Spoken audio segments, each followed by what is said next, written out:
નમસ્કાર વિદ્યાર્થી મિત્રો, ગુર્જરી જ્ઞાન ગંગા ચેનલમાં આપનું હાર્દિક સ્વાગત છે. વિદ્યાર્થી મિત્રો, આપણે આગળના વિડીયોની અંદર વાક્યના પ્રકારોની અંદર સાદું વાક્ય, સંયુક્ત વાક્ય અને સંકુલ વાક્ય એ 3 પ્રકાર જોયા હતા. આજે આપણે ભાવ, અર્થ અને પ્રયોજનની દ્રષ્ટિએ વાક્યના પ્રકારને જોઈશું. એમાં વાક્યના વિવિધ પ્રકારો છે. એમાં સૌથી ફર્સ્ટ છે વિધાન વાક્ય. વિદ્યાર્થી મિત્રો, વિધાન વાક્ય એટલે શું? તો વિધાન વાક્યમાં હકીકતનું સીધું કથન કે નિવેદન હોય તેને વિધાન વાક્ય કહેવામાં આવે છે.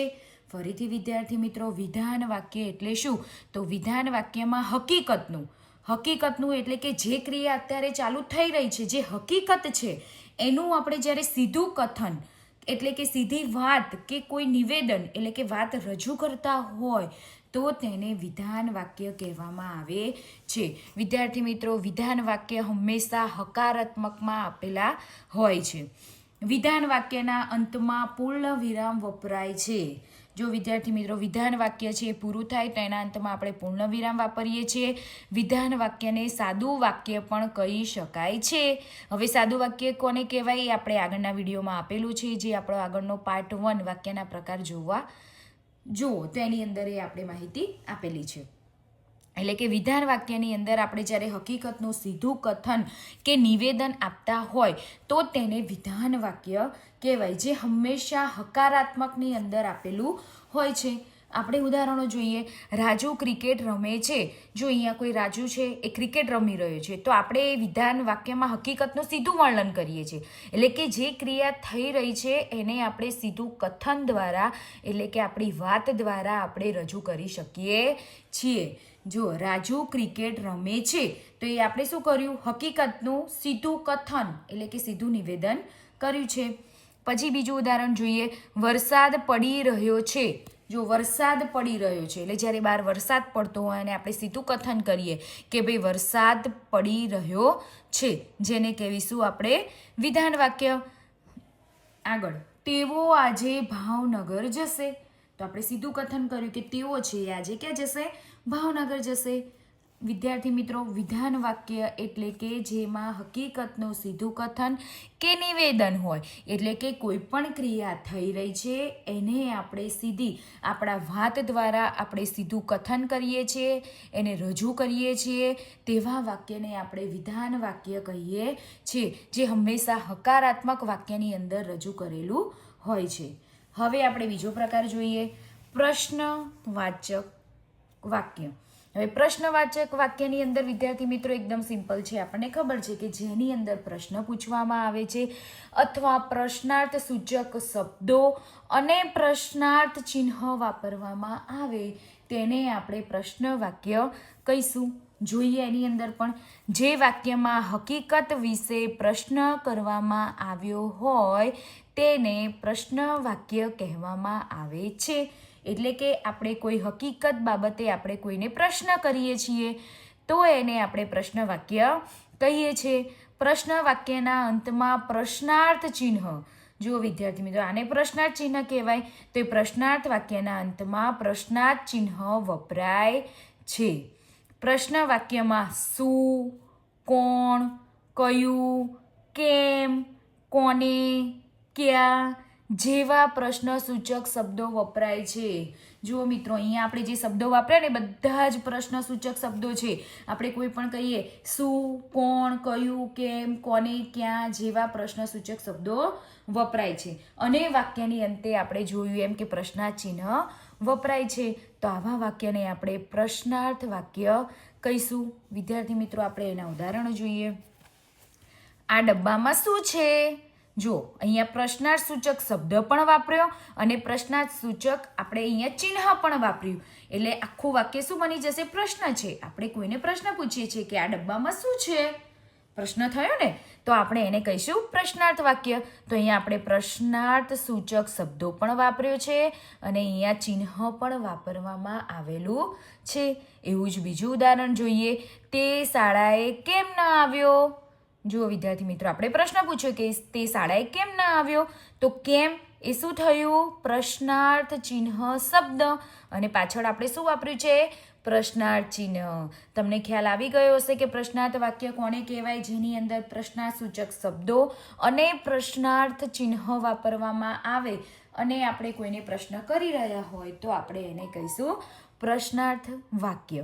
ઘણીવાર વિદ્યાર્થી મિત્રો જુઓ, આપણને એવું થાય છે કે મેં તો તમને અહીંયા કીધું કે પ્રશ્નાસૂચક શબ્દો વાપર્યા અને ચિહ્ન વાપરી અને આપણે વાક્યને આખું પ્રશ્નાર્થ કર્યું, પણ ઘણીવાર એવું બનતું હોય છે કે પ્રશ્નાસૂચક શબ્દો વાપર્યા વિના પણ ખાલી ચિહ્ન વાપરી અને આપણે પ્રશ્નાર્થ વાક્ય પણ બનાવી શકીએ છીએ. કઈ રીતે એ આપણે આગળ જોઈશું. જુઓ, કોઈક વાર પ્રશ્ન વાક્યમાં પ્રશ્નસૂચક શબ્દો વાપર્યા વિના પણ પ્રશ્નાર્થ ચિહ્ન મૂકીને પણ પ્રશ્નાર્થ વાક્ય બનાવી શકાય છે.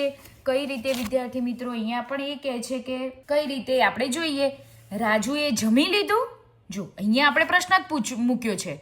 અહીંયા આપણે પ્રશ્ન પૂછ્યો કે રાજુએ જમી લીધું, પણ અહીંયા આપણે પ્રશ્નાસૂચક શબ્દ ક્યાંય નથી યુઝ કરેલો, ક્યાંય વાપરેલો નથી. તમે જુઓ, અહીંયા આપણે ક્યાંય ઉપયોગ નથી કર્યો. રાજુએ જમી લીધું તો પ્રશ્નાર્થ ચિહ્નનો ઉપયોગ કર્યો છે આપણે અહીંયા, પણ પ્રશ્નાસૂચક શબ્દનો ઉપયોગ કર્યો નથી. એટલે ક્યારેક એવું પણ બને છે કે ક્યારેક પ્રશ્ન વાક્યની અંદર આપણે પ્રશ્નસૂચક શબ્દો વાપર્યા વિના ખાલી ચિહ્ન વાપરી અને પ્રશ્ન બનાવી અને પ્રશ્ન વાક્ય બનાવી શકીએ છીએ. રાજુએ જમી લીધું એમ કરીને આપણે પ્રશ્ન પૂછ્યો, પણ એની અંદર પ્રશ્નસૂચક આપણે શબ્દ વાપરેલો નથી, ખાલી આપણે શું વાપરેલું છે? ચિહ્ન વાપરેલું છે. એટલે આ રીતે પણ આપણે વાક્યને પ્રશ્નાર્થ કરી શકીએ છીએ. હવે આવે છે ત્રીજો પ્રકાર. એની અંદર આવે છે ઉદ્ગારવાચક. જો ઉદ્ગારવાચક, હવે આપણને એના નામ ઉપરથી જ ખબર પડે છે. ઉદ્ગારવાચક, ઉદ્ગાર એટલે કે આપણે કે ઉદ્ગાર કરીએ. કઈ રીતે? જે વાક્યમાં આશ્ચર્ય, શોક, હર્ષ, ઉલ્લાસ જેવી લાગણીઓ દર્શાવવામાં આવી હોય તો તેને આપણે ઉદ્ગાર વાક્ય કહેવામાં આવે છે. ફરીથી વિદ્યાર્થી મિત્રો, જે વાક્યમાં આપણે આશ્ચર્ય એટલે કોઈ વસ્તુમાં આશ્ચર્ય થઈ ગયું હોય અને આપણે જે શબ્દો વાપરીએ ને તો એની પાછળ આપણે ઉદ્ગાર ચિહ્ન મૂકીએ. શોક, ક્યારેક શોક હોય અને આપણે જે શબ્દ વાપરતા હોય તો એની પાછળ ઉદ્ગાર શબ્દ. અને હર્ષ, ક્યારેક વધારે સારું હોય, આનંદમાં આવી અને આપણે શબ્દો વાપરતા હોય તો એની પાછળ પણ આપણે એટલે કે ઉલ્લાસ જેવી લાગણીઓ દર્શાવવામાં આવી હોય તો તેને આપણે ઉદ્ગાર કહીશું. ઉદ્ગાર વાક્યના અંતમાં ઉદ્ગાર ચિહ્ન કે આશ્ચર્ય ચિહ્ન, જુઓ તમે વિદ્યાર્થી મિત્રો જોઈ શકો છો, આને કહીશું આપણે ઉદ્ગાર ચિહ્ન. એ વપરાય છે જ્યારે ઉદ્ગાર ચિહ્ન વાક્ય બનાવતા હોય ત્યારે વાક્યના અંતે આપણે ઉદ્ગાર ચિહ્ન મૂકવું ખૂબ જ જરૂરી છે, તો જ વાક્ય ઉદ્ગાર બને. ઉદ્ગાર વાક્યમાં અરે, વાહ, ઓહો જેવા ઉદ્ગાર સૂચક શબ્દો વપરાય છે. ફરીથી વિદ્યાર્થી મિત્રો, ઉદ્ગાર વાક્યની અંદર આપણે કહીએ અરે, વાહ, ઓહો, અરે રે રે જેવા ઉદ્ગાર સૂચક શબ્દો વાપરવામાં આવે છે. જે રીતે આપણે કહીએ ને કે આશ્ચર્ય, શોક અને હર્ષ, ક્યારે આપણે ક્યાંક બહાર ગયા હોય અને આપણને કોઈ વસ્તુ ગમી ગઈ હોય, જે આપણને આંખને બહુ જ ગમી ગઈ હોય તો આપણે પહેલા શબ્દ શું કરીએ? ઓ વાવ, બ્યુટીફુલ આપણે કહીએ છીએ ને જનરલી એ રીતે. તો ઓ વાવ, વાવ શું થયું? ઉદ્ગાર થયો.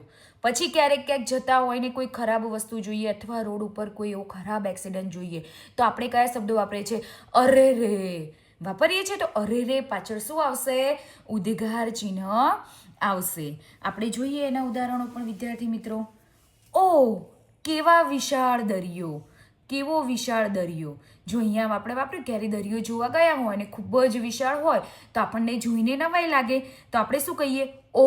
પહેલાં આપણા મોઢામાંથી શબ્દ નીકળે ઓ, તો ઓ પછી આપણે અહીંયા શું વાપર્યું છે? ઉદ્ગાર વાપર્યું છે. અહીંયા શું થશે? ઉદ્ગાર થશે. કેવો વિશાળ દરિયો આપણે કહીએ છીએ ને, ઓ કેવો વિશાળ દરિયો, તો અહીંયા ઉદ્ગાર ચિહ્ન વાપરવામાં આવે છે. એવી રીતે આપણે બીજું ઉદાહરણ જોઈએ. અરે વાહ કેટલું સરસ છે. અહીંયા નોટમાં નથી લખેલું આ ઉદાહરણ, પણ હું મારી રીતે જણાવી રહી છું કે આપણે એ પણ કહી શકીએ અરે વાહ કેટલું સુંદર છે. તો અરે વાહ એ શબ્દ વાપર્યો તો એની પાછળ આપણે શું કરીશું? ઉદ્ગાર ચિહ્ન મૂકીશું.